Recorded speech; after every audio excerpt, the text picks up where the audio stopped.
हम लोग कई बार जीवन में हम उस पर किसी व्यक्ति, वस्तु या परिस्थितियों पर अपना अधिकार मान लेते हैं और यह मानते हैं कि वे हमेशा हमारे साथ रहेंगी।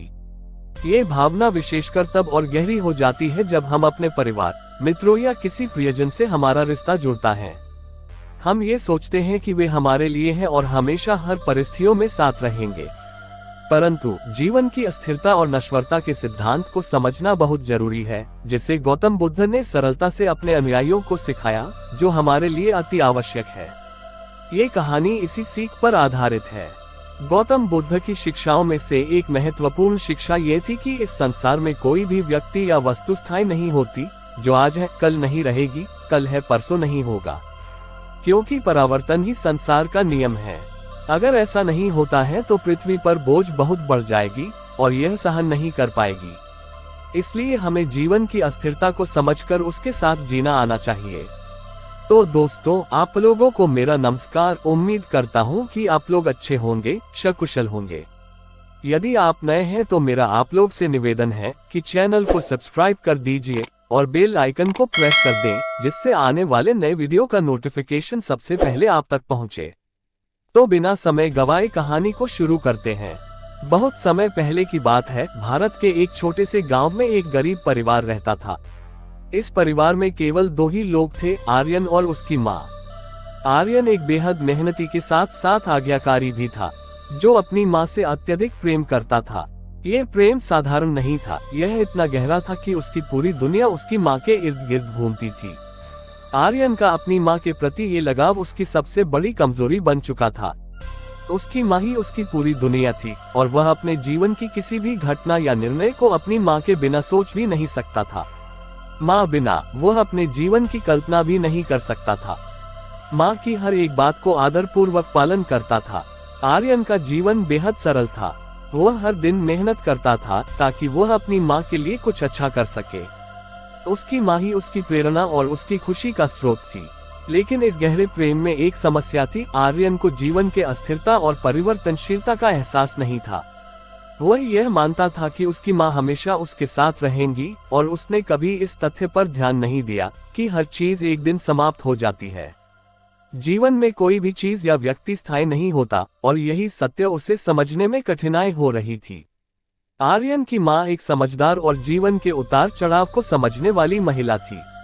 वह अपने बेटे से बहुत प्यार करती थी, लेकिन वह जानती थी कि आर्यन का यह अत्यधिक लगाव और निर्भरता उसे जीवन में आगे बढ़ने से रोकेगा।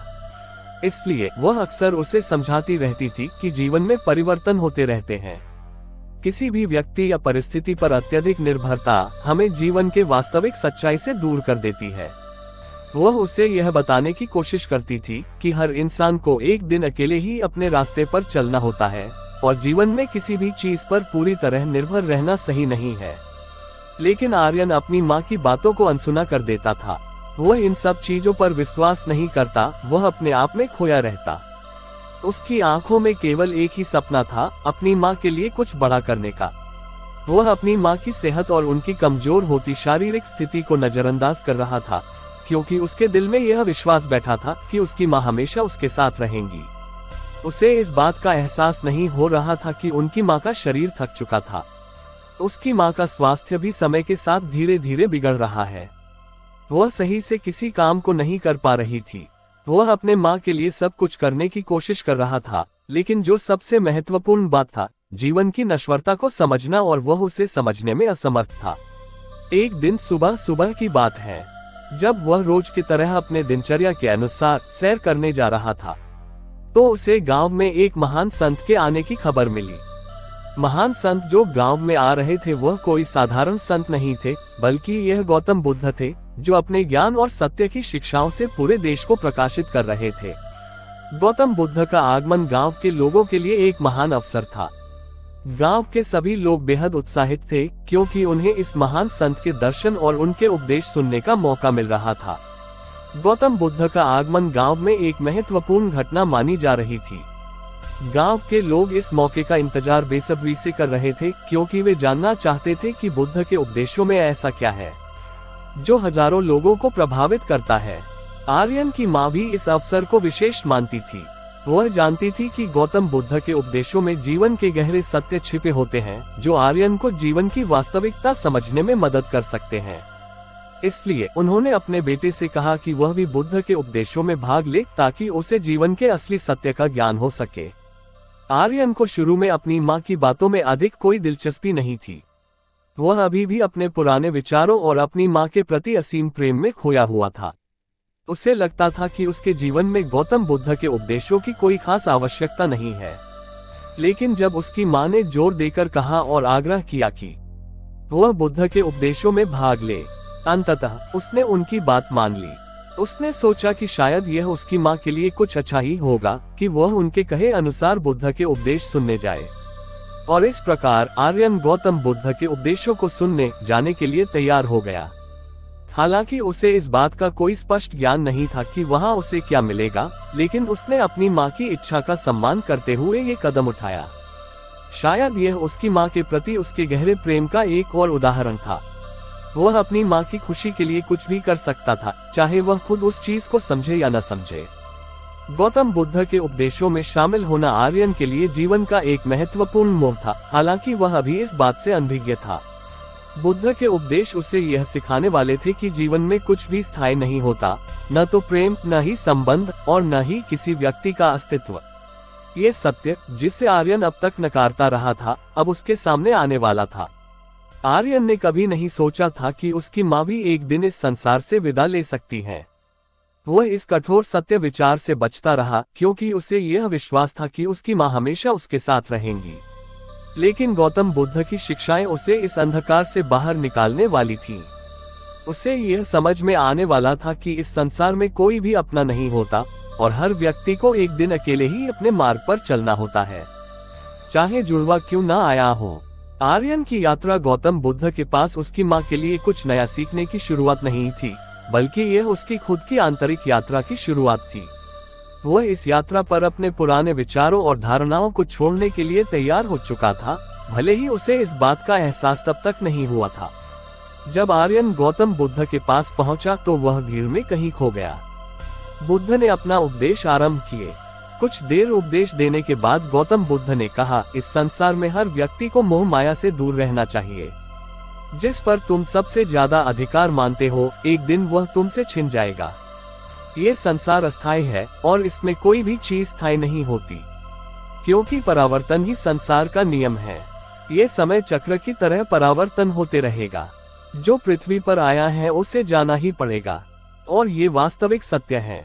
बुद्ध की बातें सुनकर आर्यन के दिल में बहुत जोर से हलचल होने लगी। उसने कभी सोचा ही नहीं था कि उसकी माँ भी एक दिन उससे बिछड़ सकती है। वह व्याकुल हो उठा। उसका आंखों में आंसू आ गए, पैर तले जमीन घिसक गई। उसे समझ नहीं आ रहा था कि आगे अब क्या होगा। जब से यह बातें सुनी, बुद्ध ने उपदेश को आगे बढ़ाते हुए कहा, इस संसार में कोई भी वस्तु या व्यक्ति स्थायी नहीं है। तुम्हारे प्रियजन भी एक दिन इस संसार को छोड़कर चले जाएंगे। इसलिए हमें ये समझना चाहिए कि इस दुनिया में कोई अपना नहीं होता। केवल सत्य और धर्म ही हमारी वास्तविक पूंजी है। अगर हम इस सत्य को समझ लें तो हमें जीवन में किसी को पाने का ना सुख, ना किसी को भी बिछड़ने का गम और ना ही किसी को दुख से पीड़ा होगी। ये सुनते ही आर्यन के मन में विचारों का ज्वार थोड़ा कम हुआ, लेकिन अभी भी वास्तविकता को नहीं समझ पा रहा था। वह मन ही मन सोचने लगा कि अगर उसकी माँ उसे छोड़कर चली गई तो वह क्या करेगा, वह उसके बिना कैसे जी पाएगा। गौतम बुद्ध के उपदेशों के बाद आर्यन घर लौटा। इधर उसकी माँ का स्वास्थ्य दिन ब दिन बिगड़ता जा रहा था, लेकिन आर्यन के मन में अब भी बुद्ध की बातें गूंज रही थीं। वह हमेशा सोच में डूबा हुआ रहता था। एक दिन उसकी माँ ने उसे पास बुलाया और कहा, बेटा, मैं अब अधिक समय तक जीवित नहीं रह सकती। मेरी शरीर अब थक चुका है। तुम्हें ये समझना होगा कि जीवन अस्थायी है। हमें इस मोह माया को त्याग कर जाना होगा, क्योंकि इस संसार में कोई भी चीज स्थायी नहीं होती। आर्यन की आंखों में आंसू भर आए।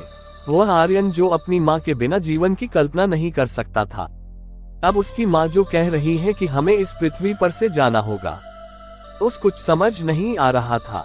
परंतु उसकी माँ ने उसे धैर्य से समझाया, बुद्ध की शिक्षा को याद रखो।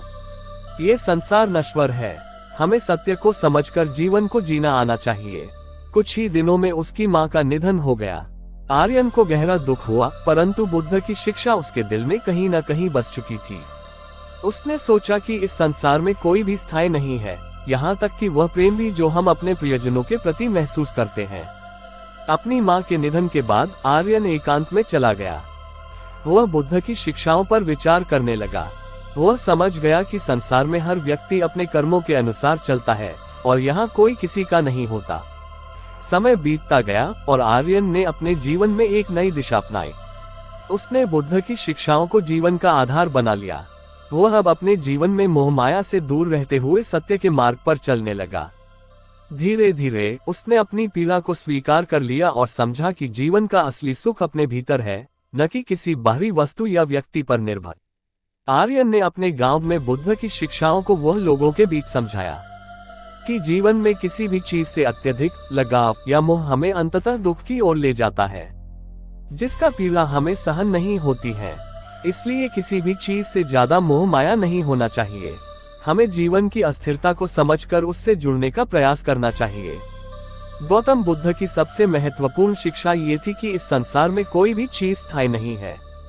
हर व्यक्ति, हर वस्तु, हर संबंध अस्थायी है। हमें इस संसार में अपने कर्मों के साथ जीना आना चाहिए, न कि किसी भी बाहरी वस्तु या व्यक्ति पर निर्भर रहकर। आर्यन की इस कहानी से हमें ये सिखाती है कि चाहे कितनी भी कठिनाई हो, चाहे कितने भी प्रियजन हमें छोड़कर चले जाएं, जीवन में हमें सच्चाई और धर्म के मार्ग पर ही चलते रहना चाहिए। गौतम बुद्ध की यह शिक्षा कि इस पृथ्वी पर कोई अपना नहीं होता है, अंततः हमें अपने जीवन के मोह माया से दूर रहकर अपने भीतर के सत्य को समझने की प्रेरणा देती है। मुझे उम्मीद है कि आपको ये कहानी पसंद आई होगी और काफी कुछ सीखने को मिला होगा। कहानी के बारे में अपने विचार आप हमें नीचे कमेंट बॉक्स में कमेंट करके बता सकते हैं। अगर यह कहानी आपको अच्छी लगी हो तो इस वीडियो को लाइक करें और ऐसी और कहानी सुनने के लिए इंस्पायर वेव स्टोरी को सब्सक्राइब करें। धन्यवाद। आपका दिन शुभ हो।